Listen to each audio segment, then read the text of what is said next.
Hey guys, it's Brandon, aka B.Rich Beauty, aka your beauty best friend, and I got today's tea for you. I got your COVID-related news update. Kamala Harris has announced her chief of staff, honey. TYRA Banks is pissed off at a book, and child, R.KELLY's being accused of hiding money. You know what to do. Grab that beverage, grab that tea, and let's get started.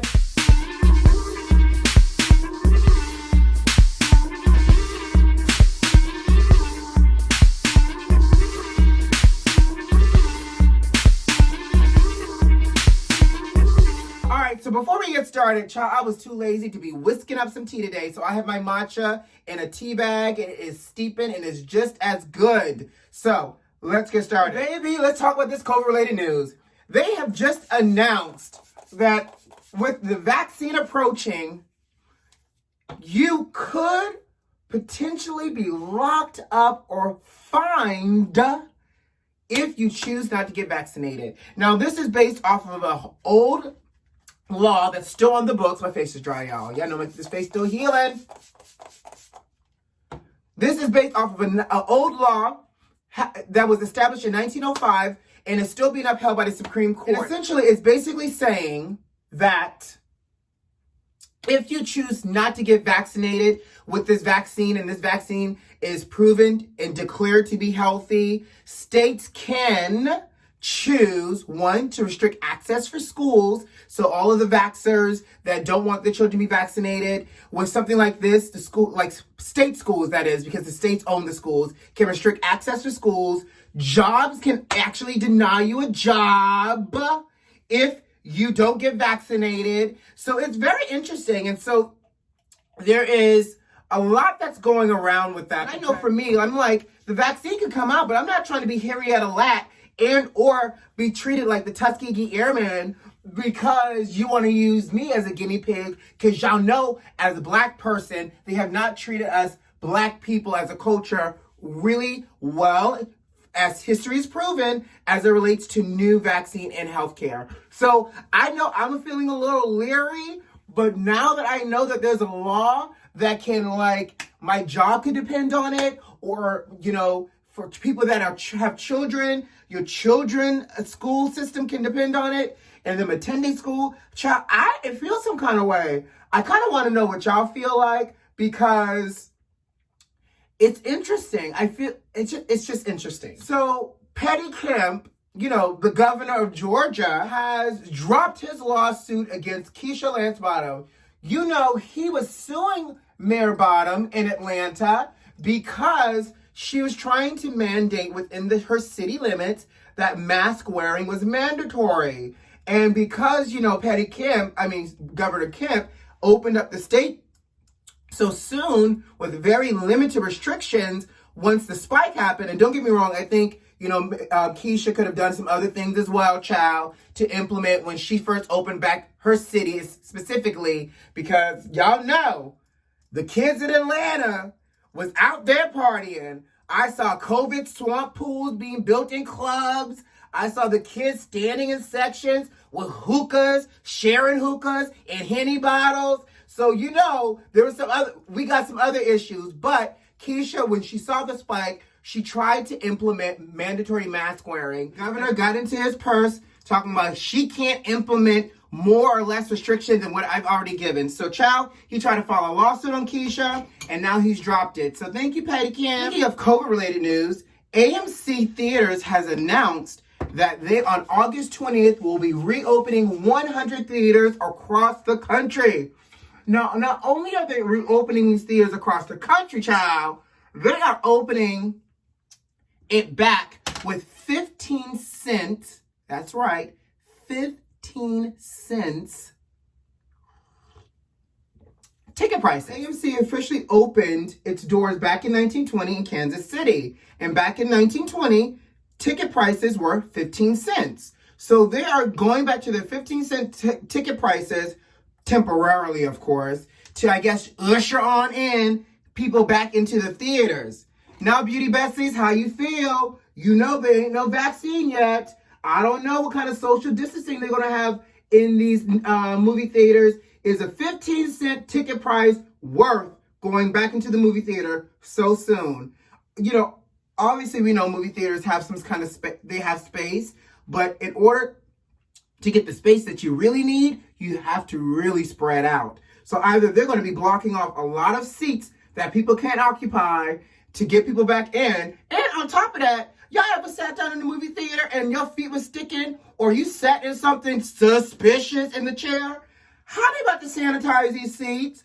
Are they about to treat it like being on an airplane? Are they going to like do a deep down spray in between movies? Y'all know people like to jump from one movie to the next. Allegedly, that's what I heard, because, I don't think that's legal. But, sometimes people like to buy one ticket and stay all day. What's going to happen? How are they sanitizing?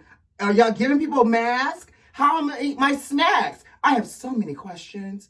Anyways, I just wanted to tell you that 15-cent ticket prices, 100 AMC is about to reopen. So y'all want to go and see that new and latest movie, honey, go ahead and get that in, because it's 15 cents. You can officially take the whole family and now afford snacks.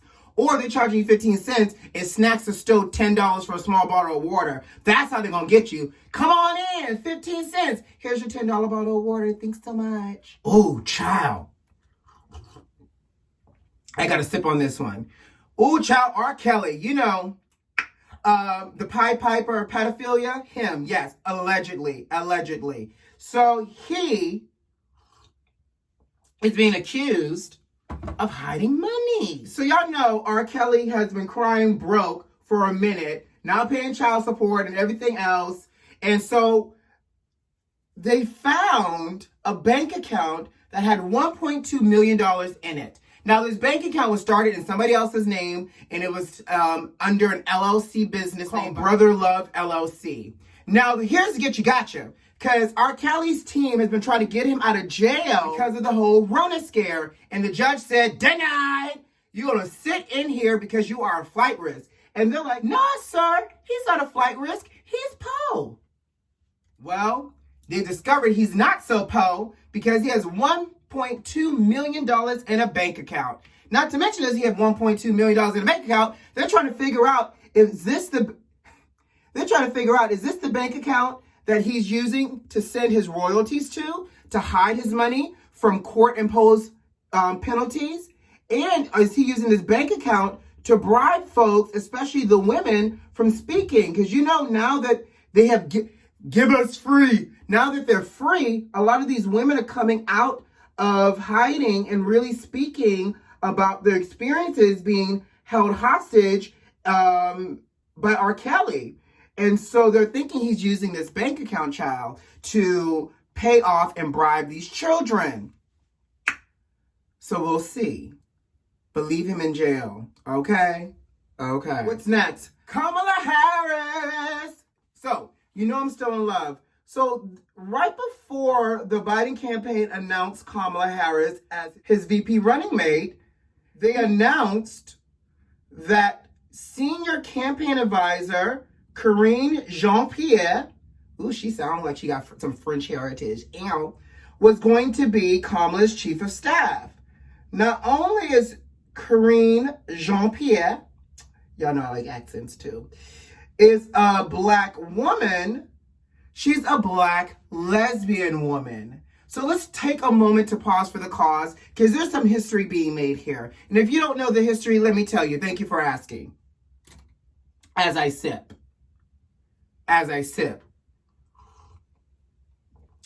Karine Jean-Pierre will be the first ever Black chief of staff. Let that resonate with you.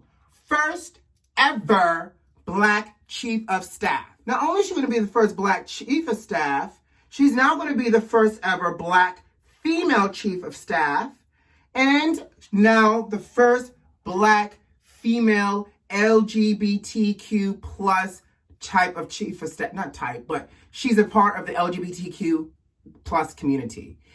This is so monumental. When we talk about representation, I think I'm feeling really inspired. I think they're doing it in a way that it still is not too out there in your face, that make the conservative racist still feel some kind of way, or that conservative person sit on a teetered fence. But I think they're doing it in a way that it's still so gentle, but yet so inclusive. I'm so proud that Karine Jean-Pierre, not only was she a senior campaign advisor on the Biden campaign, she's now going to be Kamala's chief of staff and giving a voice not only to Black women, but also the LGBTQ plus community of color, right? Because we know there's always been somebody that's, you know, LGBTQ plus that's been white in this White House, but this is the first time we're going to have an openly person of color that's LGBT. Can I just call her lesbian? I'm just going to call her lesbian. It's too much for my tongue. This is the first lesbian that's out and Black and a chief of staff. And I am here for it. Here for it. So, Tyra Banks is pissed. So the former American Next Top Model judge is upset with Jay Manuel, who was a judge on America's Next Top Model for years. You know, not Miss J, not the one with the perm, but the cute one that was the makeup artist and cute, right? So he's coming out with a book that is called The Wig, The Bitch, and The Meltdown. Baby, that name alone makes me want to go straight to Amazon and click and add it to my shopping cart. The book is supposed to be a satirical expression inspired by his time as being a judge on America's Next Top Model. Now, of course, you know, Devil Wears Prada was a satirical movie as well, but we know who that was based off of. So apparently Tyra is so pissed that she has rallied up the America's Next Top Model troops to say, do not contact Jay and do not promote or support his book. Baby, she is pulling a Hollywood blackball move. And I think it's a little low down. Like, Tyra, you know you got multiple streams of income. Let this man get his check off of this book. Did y'all see that Meg Thee Stallion and Cardi B are going to be on the cover of magazines? Meg is on the W music issue, and Cardi B looks amazing on the cover of Elle. Y'all, whap, better work. Okay? Y'all better work.